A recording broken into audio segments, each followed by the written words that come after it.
Ito yung ating mga dehumidifier pack na gamit na. At 3 weeks, isang buwan ang tinagal nito doon sa damitan. At yan, tubig na siya. Oh. Yan siya. So kanina nakita nyo may powder yan sa loob. So sa katagalan ng panahon na nag-absorb siya ng humid doon, ganyan na siya tubig. Ganito yan siya. Oh. Itong nilagay natin doon after weeks and isang buwan. Tingnan natin. Ayan. Tubig na siya. So kailangan na yan palitan. At itong lagayan na ito, pwede lang yan i-refill ng kagaya nito. So, lagay lang siya dyan at magagamit ulit. Kaya, kunin lang natin itong puno na. Iwanan natin yan. Magagamit pa natin yan. Huwag nyo itapon. Kasi pag bibili kayo ng refill na ganito lang siya, mura siya. Mas mura siya kaysa sa may lagayan ng ganon. Okay, so kanina, yung sabi ko na magiging jelly. Pag matagal na panahon na naka-absorb siya ng humidity dun sa damitan, ito na yung sinasabi ko na kanina yung powder ito eh. So ngayon, jelly na siya. So pag check nyo ng damitan nyo at jelly na siya, so ibig sabihin kailangan na siyang palitan kasi tapos na ito. Tapos na yung trabaho niya. So tapon na yan. At ito, meron tayong ganito.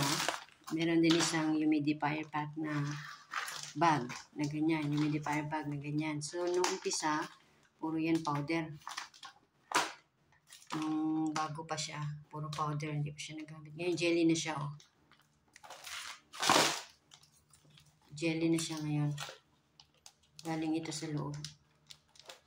So, ganyan siya. Isasabit mo siya. Meron siyang hangiran. Sabit mo lang dun sa damitan. Ito lang, buting na isang buwan. Puno na siya, jelly na siya. Ito siya, ang dami oh. Grabe ang molds, ang humid sa loob ng bahay. Pagka walang ganito. So, uso yan sa ibang bansa. Dito kasi sa Hong Kong, ang weather dito, winter, summer.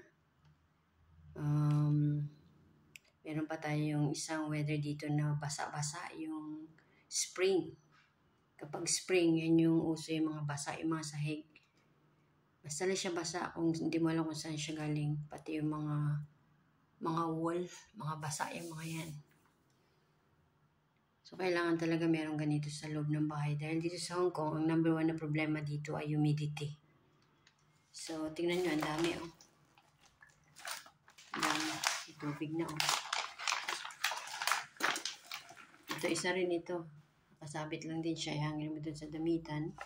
Powder nandito sa taas. Pero sa katagalan, naging tubig na siya. Wala na yung powder doon.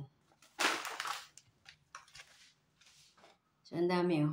Ang dami kong ipinalit. Ito naman ngayon yung mga box niya na pwede nyo i-refill at magagamit ulit yan. Kaya, talagang malaking tulong ang humidifier sa loob ng bahay. Lalo na dito sa ibang bansa. Usong-uso dito yan.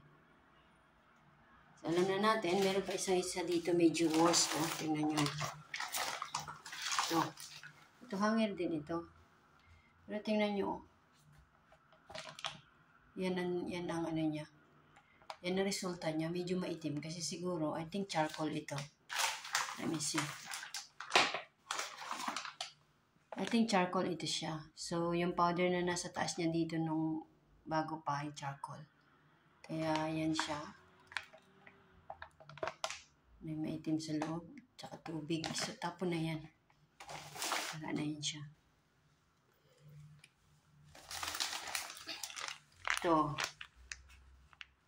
Jelly na rin ito. Ito yung kanina na powder siya. Jelly na. So, big help. Malaking tulong talaga siya. Although medyo malaking trabaho, pero okay lang, importante. Napiprevent niya yung humid sa loob ng bahay. Nakakatulong siya, malaking tulong. Okay, thank you so much for watching. Until next time.